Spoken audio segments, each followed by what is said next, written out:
नमस्कार, मैं हूं देवांशु। आप देख रहे हैं न्यूज़ 4 नेशन। पटना में आज क्लाइमेट चेंज लर्निंग लैब का उद्घाटन जो है वो किया गया। ये विजुअल देखिए उस वक्त की है जब बिहार सरकार के पर्यावरण वन एवं जलवायु परिवर्तन मंत्री नीरज कुमार बबलू जो हैं वो इस लेबोरेटरी का उद्घाटन कर रहे थे।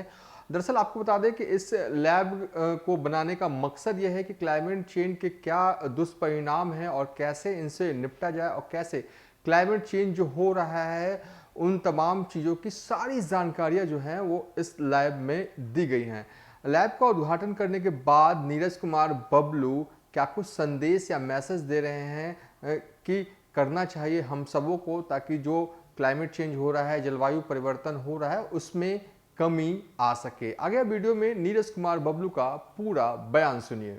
ये हमारा मानना है जलवायु परिवर्तन सिर्फ बिहार और हिंदुस्तान का विषय नहीं, ये पूरे वर्ल्ड का विषय हो गया है और पूरी दुनिया इस पे चिंता कर रही है, इस पे काम कर रही है। और खास करके हिंदुस्तान में माननीय प्रधानमंत्री जी, बिहार में माननीय मुख्यमंत्री जी इस पे निश्चित रूप से बड़े बड़े काम कर रहे हैं, जिसका उदाहरण भी हमारे पास है। अभी सचिव महोदय ने बताया कि किस तरह से बिहार पहले से अवेयर है और कई कार्यक्रम इस पे हम लोग कर रहे हैं। जल जीवन हरियाली हमारे लिए सबसे बड़ा एक उदाहरण है कि बिहार ने इसको पहले ही शुरू किया। हमारा ये मानना है कि बिहार एक गरीब राज्य जरूर है, लेकिन बिहार एक जागरूक राज्य भी है। ये प्रूव करता है बिहार अपने कामों से, क्योंकि कोई भी परिस्थिति आती है उसमें प्रयास ये रहता है कि बिहार के लोग आगे बढ़ के काम चले। कोई भी आपदा आता है तो प्रयास रहता है बिहार के लोग आगे बढ़ के काम करें। आज ये लैब की अगर स्थापना हुई है, इसमें हम निश्चित रूप से यहाँ बैठे हैं उत्तम मोहन जी, पहले हम उनको थैंक देना चाहेंगे। उन्होंने हमें कांटेक्ट किया और उन्होंने हमें आके बताया कि इस तरह GIZ के लोग यहाँ लर्निंग लैब लाना चाहते हैं, जिसमें यूरोपियन यूनियन और जर्मनी गवर्नमेंट के द्वारा फंडिंग होगा। तो हमने इन्हें ओके किया और उसके बाद से ये लगातार लगे रहे। कई जगह पत्राचार कराया हमसे, कई जगह फोन कॉल से बात कराया और मुझे लगता है कि कई कठिनाई भी है। कई लोग इसमें प्रॉब्लम भी खड़ा की, ये कैसे होगा, वो कैसे होगा। जो एक हम समझते हैं यहाँ पे काम करने का तरीका है, जो जिस तरह से लोग यहाँ काम होता है, वो कठिनाई भी इनको झेलना पड़ा। हमने लगातार इनको मजबूती से प्रोटेक्ट करते हुए आगे बढ़ने को कहा कि जहां भी कोई कठिनाई आती है यहां से लेकर भारत सरकार में, तो हम आपके पीछे खड़े हैं, आप काम कराइए। इन्होंने बताया हमें कि ये बिहार के लिए पहला प्रोजेक्ट हो। हम सभी को धन्यवाद देना चाहते हैं, खास करके अपने यूरोपियन यूनियन के लोगों को और जर्मनी गवर्नमेंट को और GIZ सबको थैंक्स देना चाहते हैं कि आपने बिहार में पहला यूनिट शुरू किया, पहला ये लैब स्थापित किया। ये हम समझते हैं कि हिंदुस्तान के लिए पहला लैब है और इस तरह का दूसरे किसी संस्था के द्वारा भी अभी पूछ रहे थे गौरव जी से, तो दूसरे संस्था के द्वारा भी कहीं नहीं कराया गया। ये एक बिहार के लिए आप समझते हैं देश के लिए एक बड़ा नाम है बिहार में कि बिहार में इस तरह का लैब स्थापित किया गया। इससे बिहार के जागरूकता का भी पता चलता है। और जिस तरह से हम लोग देख रहे हैं कि क्लाइमेट चेंज से क्या क्या फर्क पड़ रहा है, क्लाइमेट चेंज हमारे लिए जानना क्यों जरूरी है, हम क्या कर रहे हैं, हमें क्या करना चाहिए, हमें क्या नहीं करना चाहिए, किस किस वजह से ये होता है और इसका क्या क्या दुष्प्रभाव होता है, इस दुष्प्रभाव से कैसे हम बच सकते हैं। इसके लिए ये लैब बहुत ही हम समझते हैं आवश्यक है।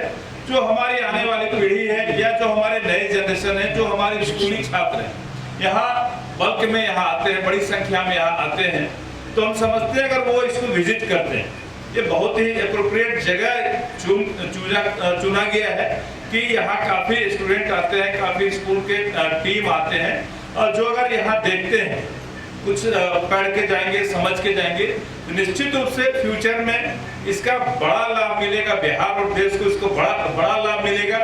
और क्लाइमेट चेंज के बारे में तो हम नहीं समझते, किन्हीं को बताने की आवश्यकता है। अभी बता रहे थे अशोक घोषा कि 30% बारिश कम हो गई, तो हमने सेक्रेटरी साहब को कहा हो सकता है कल 60% बारिश ज्यादा हो। कोई ठीक नहीं कि कब क्या हो जाएगा। जिस तरह से हम लोग जूझ रहे हैं कि ये पूरा असमानता का माहौल हो गया है। जिस तरह से पहले हम लोग फील करते थे कि अब इस टाइम में बारिश शुरू हो जाएगी, मानसून आ रहा है, इतना दिन से बारिश, हर चीज गड़बड़ हो गई, हर चीज का समय बिगड़ गया। और जो मतलब हम लोग महसूस करते थे पहले क्लाइमेट के बारे में, हर तरह का प्रॉब्लम कहीं कहीं खड़ा हो रहा है। तो हमें ये देखना पड़ेगा कि इसमें हम कहाँ दोषी, हम जहां दोषी हैं, हम अपने आप को कैसे उसको कंट्रोल कर सकते हैं, कैसे ठीक कर सकते हैं, क्योंकि दूसरा कोई दोषी नहीं है।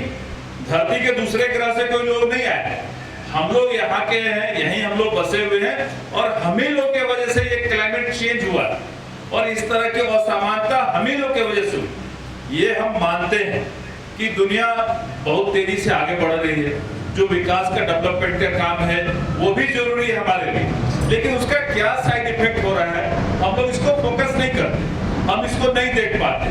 हम उसे बगैर देखे पहले अपना काम देखते हैं कि हमारा काम कैसे हो, हमको कैसे सुख सुविधा मिले, बाद में फिर हम देखते हैं कि इसका दुष्प्रभाव क्या हो रहा है। हम पहले भी कई मीटिंग में बोल चुके हैं कि हम लोग एयर कंडीशन हॉल में बैठते हैं, हम लोग एयर कंडीशन ऑफिस में काम करते हैं, हम लोग एयर कंडीशन गाड़ियों में चलते हैं।